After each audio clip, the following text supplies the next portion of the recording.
Hello everyone, स्वागत है आप सभी का आज एक नई क्लास में। तो हम टॉपिक कर रहे थे हमारा आधुनिक भारतीय इतिहास में जो है भू राजस्व की प्रणाली थी उस पर। तो इस पर हमने एक क्लास कर ली थी जिसमें कि मैंने आपको स्थायी बंदोबस्त करवा दिया था अच्छे से।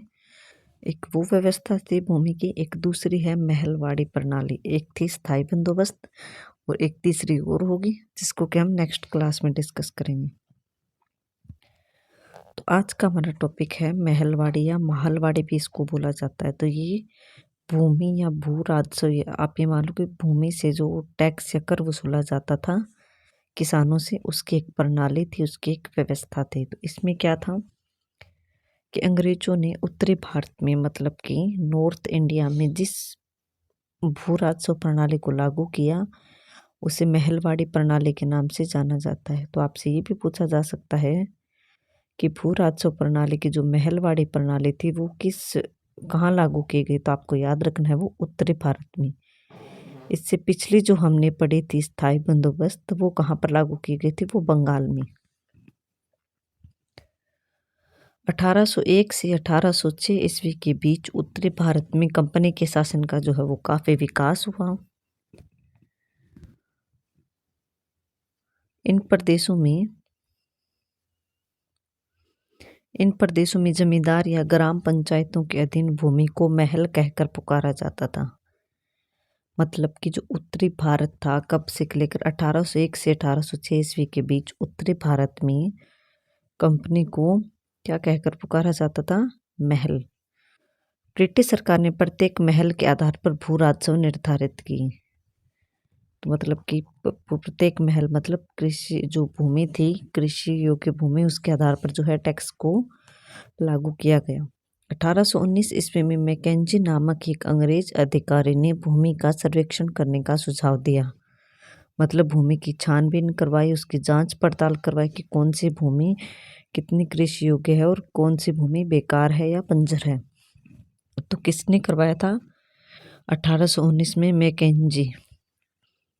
इसके बाद लोगों की भूमि का लेखा जोखा तैयार किया गया। मतलब लोगों की जो भूमि की जांच पड़ताल की गई और उसे रजिस्टर में चढ़ाया गया, उसका लेखा जोखा किया गया, उसको लिखित रूप दिया गया और निश्चित मतलब डिसाइड किया गया कि प्रत्येक ग्राम या महल से कितना भूमि कर इकट्ठा किया जाएगा, कि प्रत्येक गांव से जितनी भूमि है उस भूमि से कितना जो टैक्स है वो वसूला जाएगा। ये सब कुछ जो है इस में डिसाइड किया गया 1819 में। महल से भूमि कर जो इकट्ठा करने की, महल मतलब कृषि योग्य जो भूमि थी उससे जो है टैक्स इकट्ठा करने की जिम्मेदारी किसको सौंपी गई? जमींदार या फिर ग्राम पंचायत को सौंपी गई।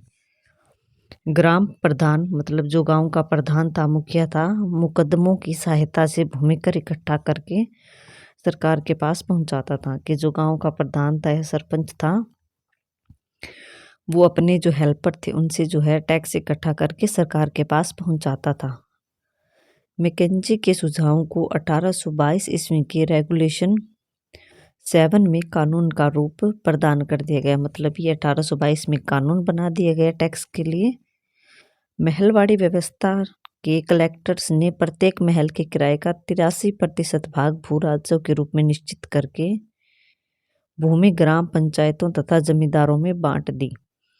इस व्यवस्था में भूमि कर वृद्धि का भी प्रावधान रखा गया कि 83% भाग से जो है वो टैक्स वसूला जाएगा, 83% सरकार अपने पास रखेगी और बाकी बचा हुआ जो भाग है वो टैक्स वसूलने वाला अपने पास रखेगा। और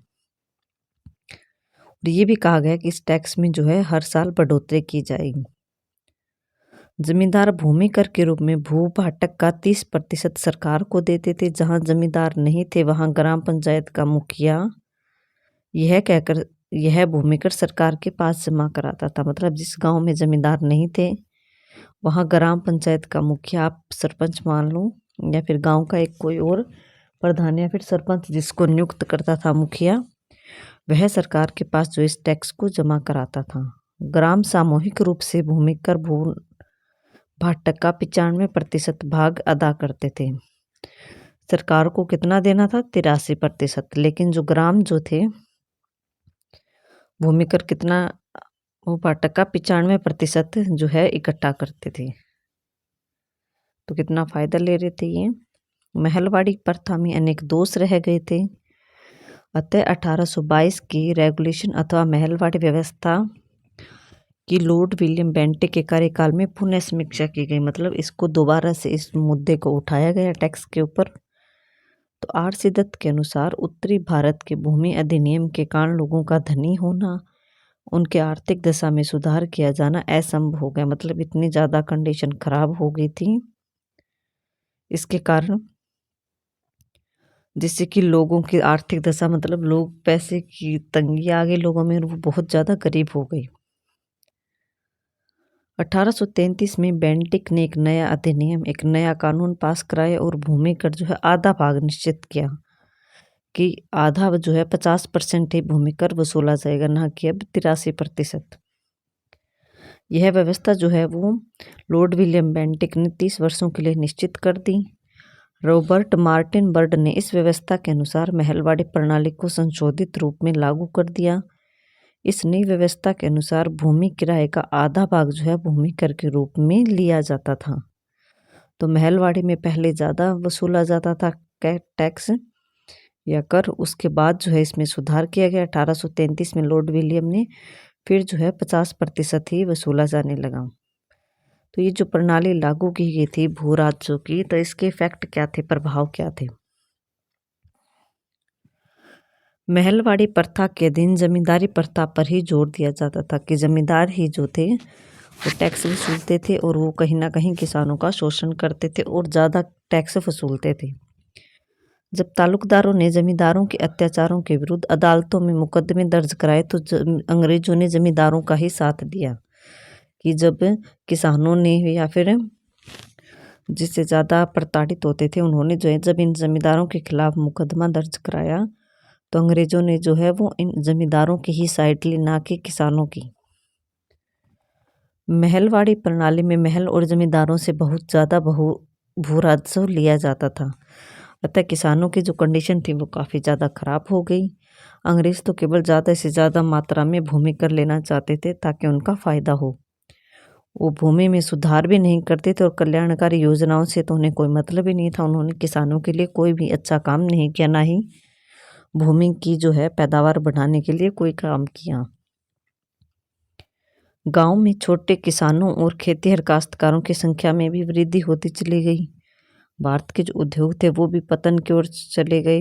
भूमि पर बड़े बड़े साहूकारों का अधिकार स्थापित होने लगा, जिसके फलस्वरूप ग्रामीण अर्थव्यवस्था अस्त व्यस्त हो गई टोटली।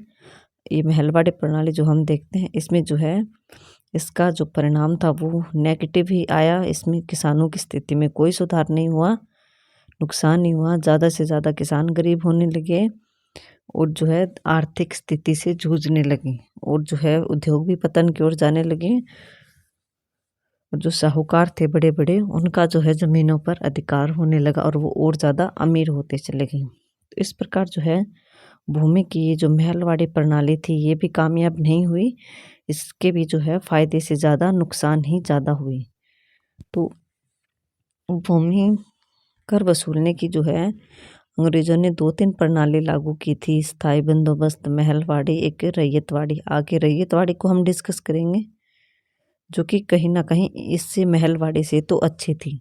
ठीक है, इसमें तो किसानों की बहुत ज़्यादा स्थिति खराब हो गई और टैक्स जो है वो ज़्यादा मात्रा में अंग्रेज वसूलने लगे थे। तो आई होप आपको जो महलवाड़ी प्रणाली है भू राजस्व की वो अच्छे से समझ आई होगी। अगर आपको जो है मेरे पढ़ाने का तरीका अच्छा लगता है, आपको क्लास अच्छी लगती है, तो प्लीज़ ज़्यादा से ज़्यादा चैनल को लाइक करें, शेयर करें और चैनल को सब्सक्राइब ज़रूर करें। क्लास को ज़्यादा से ज़्यादा लाइक करें और शेयर भी करें और अपना रिव्यू जो है मुझे कमेंट सेक्शन में कमेंट करके ज़रूर बताएं, ताकि मुझे भी पता चले कि आपको क्लास कैसी लग रही है, आपको टॉपिक अच्छे से समझ आ रहा है कि नहीं। Okay, thank you everyone.